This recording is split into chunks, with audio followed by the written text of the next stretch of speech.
In a medieval town in Poland, a few hours' drive from Ukraine, in the courtyard of an old church, volunteers from all over Europe are preparing aid convoys bound for the border. Less than a week into the Russian invasion, this spontaneous effort aims to help displaced and desperate people inside Ukraine. They don't have anything. They don't have anything to eat, anywhere to sleep, nothing to fight with.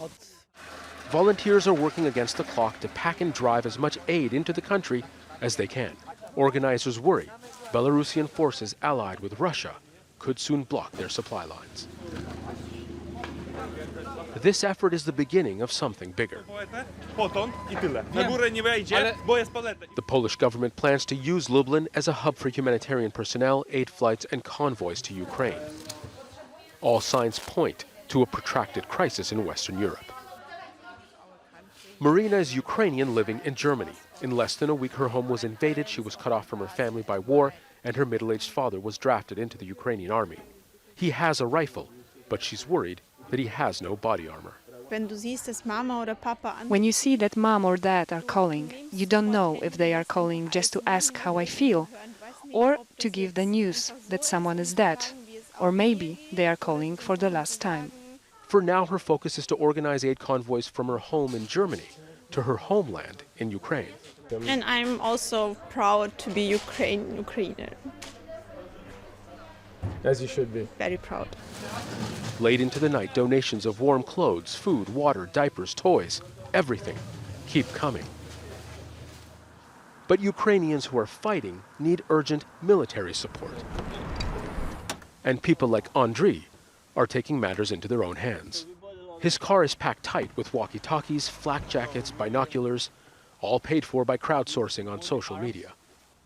He is perhaps the face of a burgeoning Ukrainian resistance. Metal plates.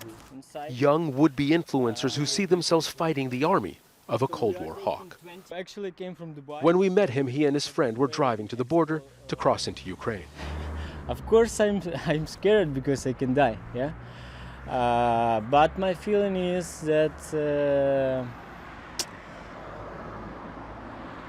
Putin will maybe not die, but he will not be a president, for sure, because he just started the big war, and I don't believe that people in Russian Federation, they are in his side. Yeah. We've met a growing number of Ukrainians living abroad, extremely motivated, they say, to go back and fight Russians, despite all odds. They are not part of a foreign army or fighting for some political cause. They are fighting for their homes and families. And ANDRII's journey is made more personal because his wife and daughter live in Kiev. Dear Margarita and Daria, it's my daughter, I'm coming to you to save your life. See you soon.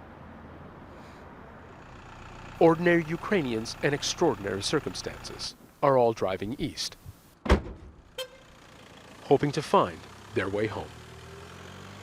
Zein, Basravi, Al Jazeera, Lublin, Poland.